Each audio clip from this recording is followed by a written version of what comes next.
Suspense.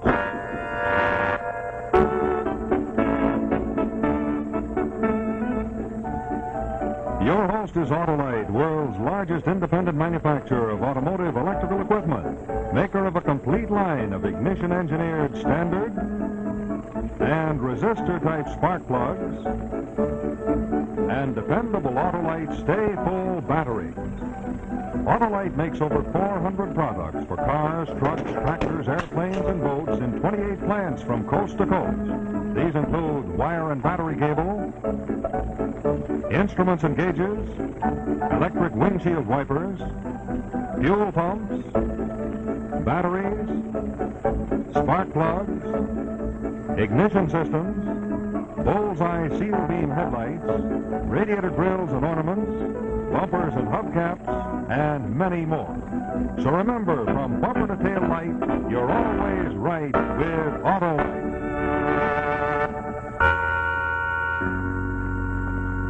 And now, Autolite and its 96,000 dealers present Suspense.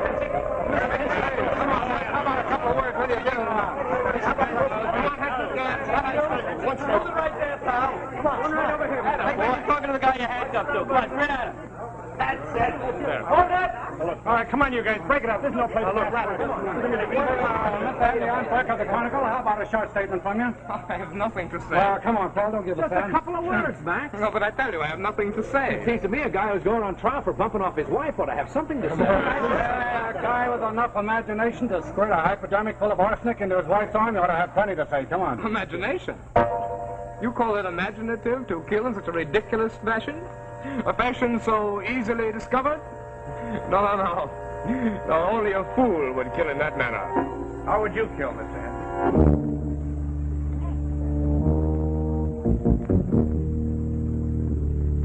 Differently, my friend. Far differently. All right, break it up. That's enough. Court convening.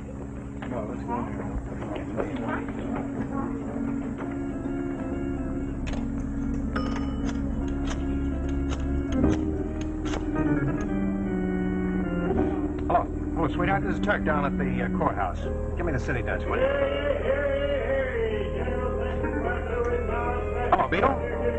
This is Turk down at the courthouse. Say, I'm on the Hensig case. I think there may be more of a yarn in it than we figured. Something he said to me just now. I want to follow it up. Look, could you use your influence with the DA's office, get me into a cell, talk to him for a while? Yeah, I think it's a beat. Okay. I'll wait for your call. We're here today to consider one of the most heartless and cold-blooded murders ever perpetrated in this state. The murder attributed to the defendant, Max Hensig. Lies, Mr. Wilson. Lies and vicious inferences and cool hints. I know now what is meant by killer's eyes. Max Hensig's eyes. You call me a killer even before the trial is over. I only said you had killer's eyes. That is what you think of me? That is the impression I have given you. Well, Mr. Hensig, make me think differently. I've listened to you talk here. I've heard the case up in the court. And you still believe me guilty? Well, you had the motive, and you certainly had the opportunity. You're a druggist. You knew where to get your hands on the arsenic. You had repeated fights with your wife. And there's the little matter of that insurance policy made out to you 2 weeks before she died. Nothing has been proven.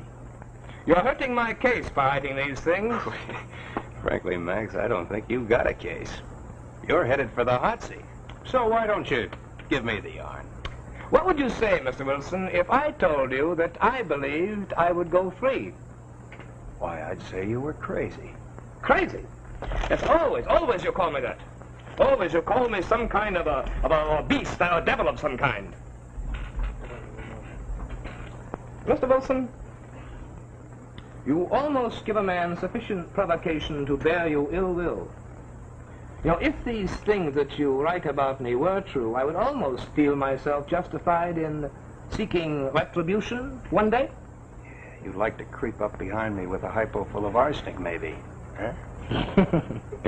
No, Mr. Wilson, you cannot catch me that way. I've told you repeatedly that no man with smartness in him would inject poisons that would be found weeks later in the viscera of the victim. No, Mr. Wilson, if I were to murder you, I would not do it that way. How would you do it? I will tell you, Mr. Wilson, because I'm interested in such things. I know dozens of ways to kill, dozens of ways to murder, so it would be completely undetectable. Well, is that a fact now? Well, for instance. For instance, Mr. Wilson, sit. What if I were to take a disease germ of typhus or plague, any germ you wish, and make of it such a virulent a culture that no medicine in the world could counteract it? Do you follow what I say, Mr. Reporter? A really powerful microbe. And then just scratch the skin of my victim with a little pin. So. Yeah. Huh? Yeah. That'd make a guy dead in no time at all. Exactly, Mr. Wilson. Might even make a guy a little nervous thinking about it. If he didn't know that you were the leading candidate for Hot Seat Harry of 1950. There are other ways to die much more painful than this that I've told you. Slower ways that are painful much more. Oh, I shall get out. I shall not be convicted, and I shall get out. And perhaps I shall come and tell you about them one day. That would be interesting, wouldn't it, Mr. Reporter? Very interesting indeed. Why is it that these reporters can never agree on the color of my shirt when I'm in court? Some say pink, some say gray, some say blue. Always I wear white shirts. You can tell them that. Never in my life I ever wore anything but a white shirt. I'm very particular about my appearance. How about gray, Max? Hmm? Gray with a white stripe, maybe. It's not a bad costume, you know. It's better than a shaved head and split pants. You might as well confess you get off with life. You make me angry, Mr. Wilson. You make me angry when you provoke me to say these things. Yeah, same mistake your wife made, huh? I did not kill my wife. Someday you will realize that. Someday when it's too late, perhaps. Gotta come out now, Turk. And you gotta go back up to the courtroom. Huh? Okay. Say, I'll send in a copy of the Sentinel tomorrow. I think you'll like the story I'm gonna write. 6 methods for committing murder. Or, discussion of, new ways to kill.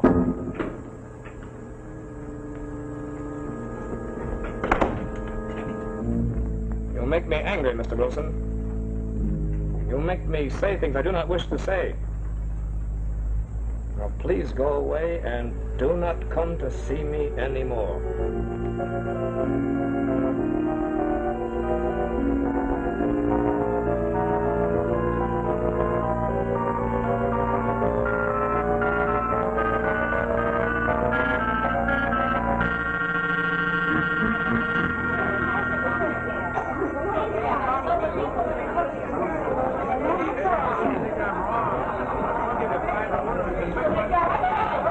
I don't know. He got himself a real perspicacious counselor, that Hensig. Perspicacious? Very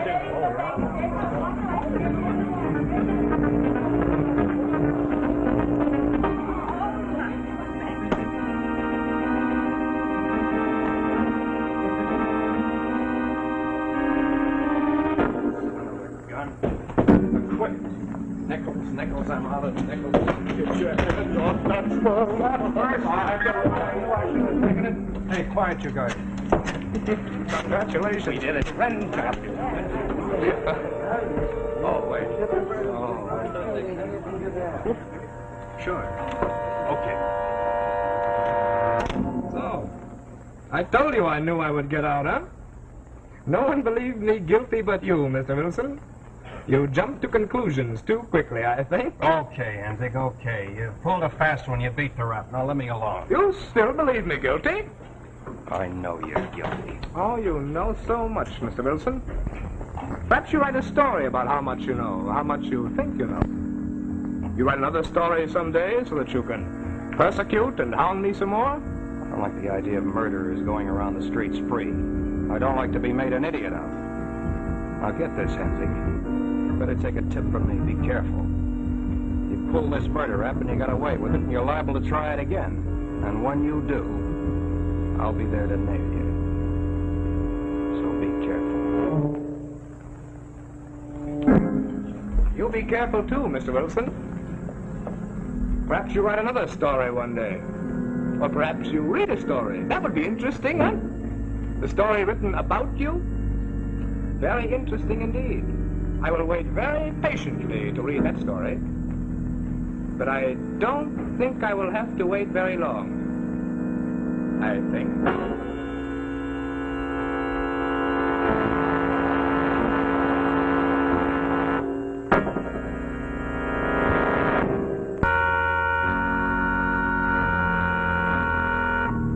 Now, the second act of Pocketful of Murder, starring Barry Nelson.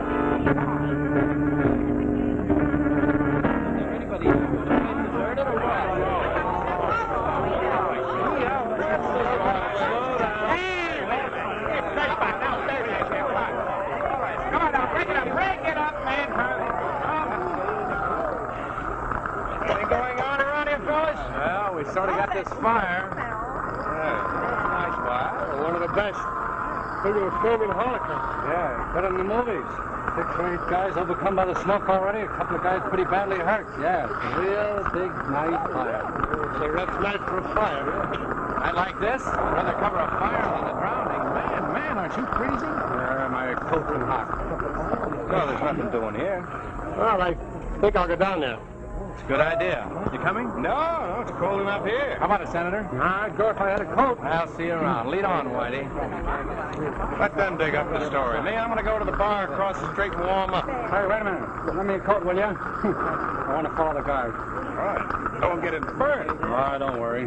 Just want to take a little look-see. Be right back. Yeah.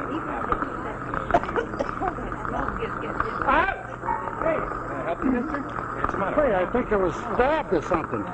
Yeah, just now somebody was in back of me. When I looked around, they jumped back into the crowd. Say, now, why in the devil would anybody want to do that to me? Well, no marks on the coat. Yeah, well, I felt it. Boy, it's beginning to hurt, too. Let's see. Yeah, there's a scratch, all right. Looks like a pin or a long needle. What kind of a nut goes around sticking people with pins? Oh, I don't know, some screwball. Next time you go around getting stuck with needles, don't go with my coat. Oh, here comes. Here's the ambulance. Here's the ambulance. Oh, come back. Let's go get it. Did you get a good look at that guy? No. Did he say anything to you? Say anything? What does a person say before they stick you with a pin? Pardon me, boing? Oh, it stings, too. Look, we've got to get you to the hospital right away. Hospital? For what? For a pin? Yeah, a pin with enough germs in it, maybe to wipe out a whole city. Oh, you're crazy. Who'd do a thing like that? Max Hensig, that's who. The guy who said he knew a dozen ways to kill. Well, pal, he just tried out one of his ways on you because he thought you were me. Oh, you're dreaming. All I need's a drink. The ambulance is here. They're taking those burned-up firemen to the hospital. Hey, that might be a good yarn. And what do you say we bum a ride with him, huh? Let's go. Okay. But look, I'm going to interview a couple of firemen, see? Sure. And I'm not going to the hospital because somebody stuck a pin in my arm. That's right.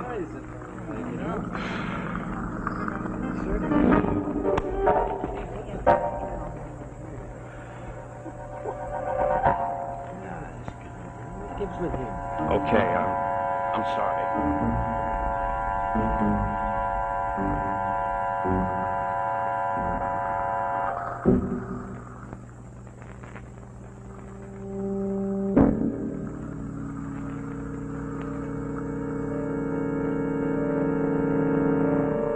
All right. Thanks for letting me bother you. I can't get anything out of them. Senator Burke's doing as well as can be expected. And what do they say is wrong with him? Same thing they've been saying all along. Flu. Flu. There is a lot of it going around, you know, and Senator never took care of himself. Yeah, I know. You said yourself, the way he was standing out there on the bridge all night without even an overcoat on, what do you expect? You can catch anything. Look, Myra, it may be flu. See, it could very easily be flu. But the senator didn't get it because he was standing out all alone without an overcoat on in the cold. He got it because somebody stuck a pin in his arm. A needle full of germs. Flu germs. That's fantastic. Yeah, it's fantastic, all right. So crazy I wouldn't give it a second thought if it had been anybody but Hensig. You don't even know where he is, Turk. What? He's probably 1,000 miles away from here. You're worrying over absolutely nothing. Surprised at you. Maybe. Maybe he's standing outside now, waiting. Maybe he's following me around town, waiting to find me in a crowd like he did 4 nights ago at that fire. Turk, baby, you're being ridiculous.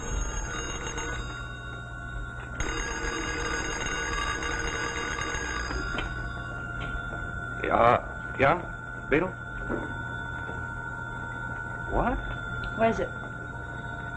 Oh, you're not giving me the business. Okay, thanks. Senator's dead. Flu. Turk, I'm sorry. Yeah. Flu. A disease nobody dies from anymore. Unless it's a concentration so virulent that no doctor or no medicine can help you.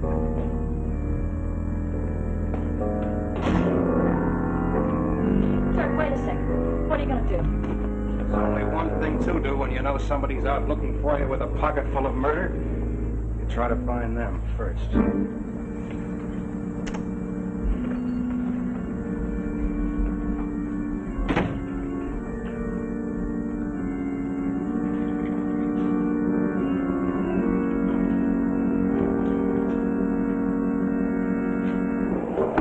Going down. Going down. Going down, mister.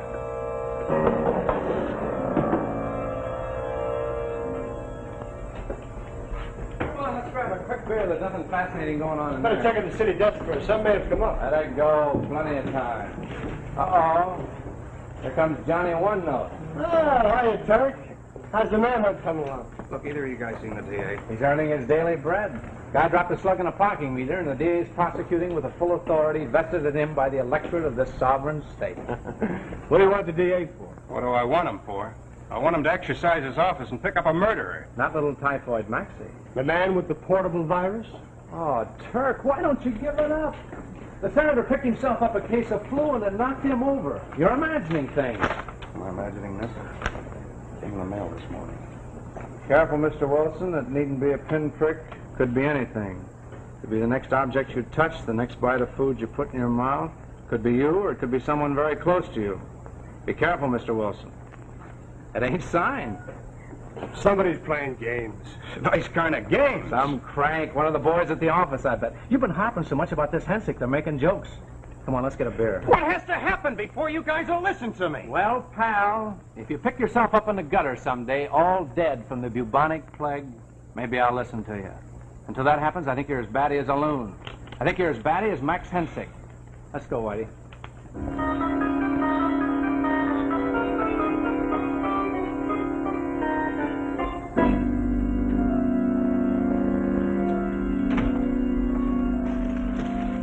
Oh, hello, sweetheart. Home early, huh? Oh, where you been? I'm doing a little shopping, getting some odds in there. John? What's the matter? I don't know. I guess I must have scratched my wrist getting off the bus just now. Oh, well, you better get some iodine on it right away. It's nothing. Wait a minute. Let me see that. It's a scratch, see? When did this happen? Well, Turk, When did this happen? I just told you I was getting off the bus, and I guess... Did anybody bump up against you, brush you, or anything? Well, of course, darling. It was a crowded bus. What's the matter with you? We gotta get you to a hospital right away. What, are you crazy, Turk? I'm not going to a hospital just because I scratched my wrist. What... Now, listen.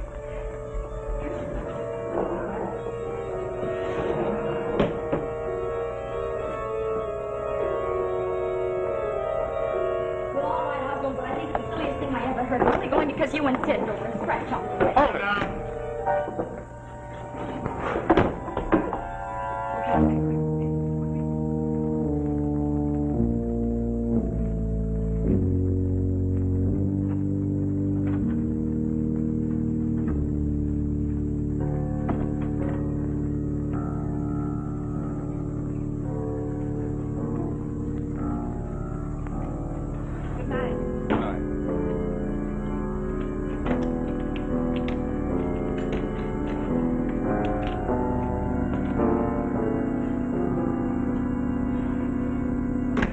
Speaking, Mr. Wilson.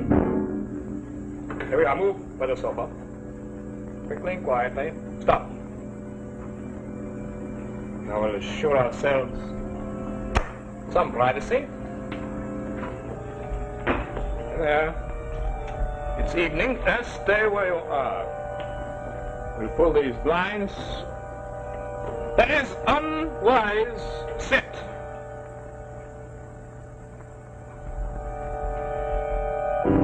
That is wise. So you couldn't let well enough alone, huh? You got away with one rap, you had to try it again. Well, revenge is a chump's game, Hensig. And you're a chump. You will not call me that. I'll call you that and plenty more. You've got one murder against you and you're gonna burn for it. But if anything happens to Myra, there won't be enough of you left to burn. Go on, shoot.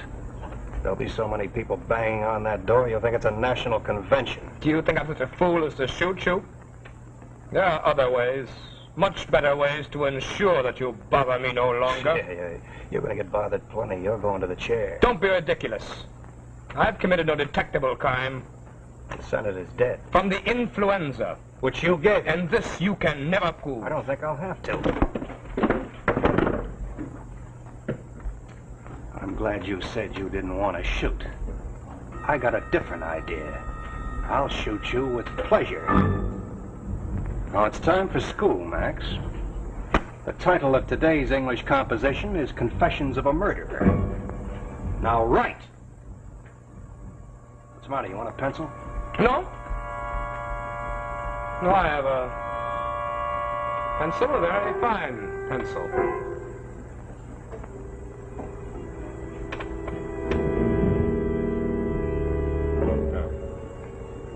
What is it that you wish me to write? How about I, Max Hensig?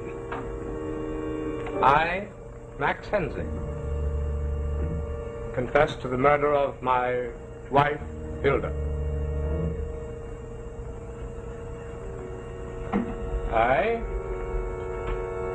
Max... Not a very good pencil. On the contrary, it's a very fine pencil. But it wasn't used for this. The reason for this pencil is for...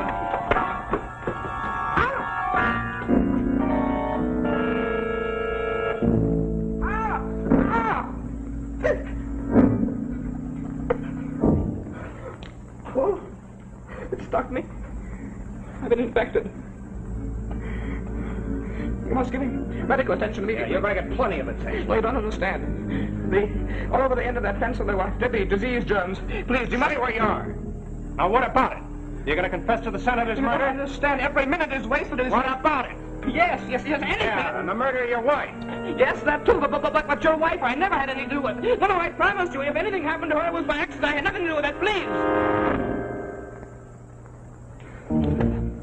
Okay. Start writing.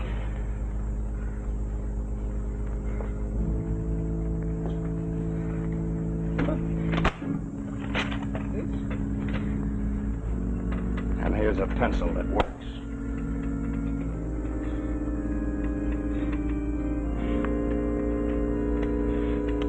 I, Max Hensig, confess the murder of my wife, Hilda.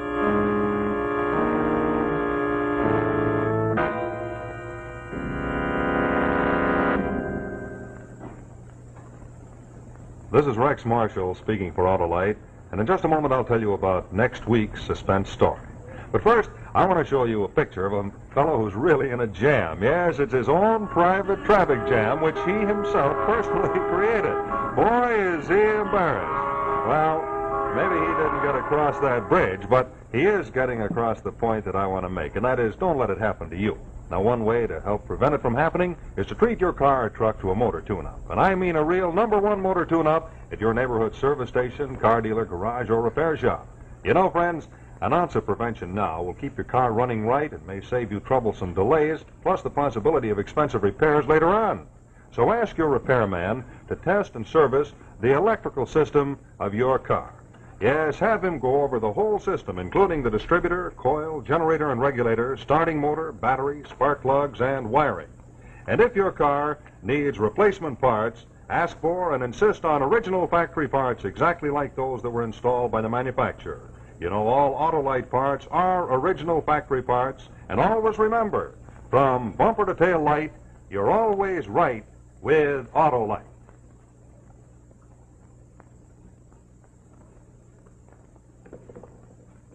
This is CBS, the Columbia Broadcasting System.